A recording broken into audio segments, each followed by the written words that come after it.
আল্লাহর সৃষ্টির মাঝে অনেক অনেক উদাহরণ মেসেজ দেয়া থাকে। যেমন এই হলুদ রঙের ফুলটি, এই ফুলটি হলো ড্যান্ডেলিয়ন। এই ছোট্ট হলুদ রঙের ফুলটি দেখতে যেমন সুন্দর, তেমনই রয়েছে অনেক সুন্দর বৈশিষ্ট্য।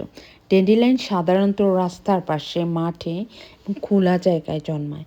প্রথমে এটি উজ্জ্বল হলুদ রঙের ফুল হিসেবে ফুটে ওঠে, আর কিছুদিন পরে তা সাদা তুলোর মতো হয়ে যায়। তখন হালকা বাতাসে এর বীজ চারিদিকে উড়ে যায়। এই ফুল শুধু সৌন্দর্যের জন্য নয়, এর ভেষজ গুণাগুণও রয়েছে।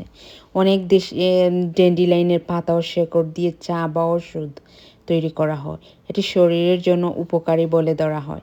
সবচেয়ে মজার ব্যাপার হলো ড্যান্ডেলিয়ন আমাদের শেখায়, যত বাধাই আসুক নিজের পথ তৈরি করে এগিয়ে যেতে হয়।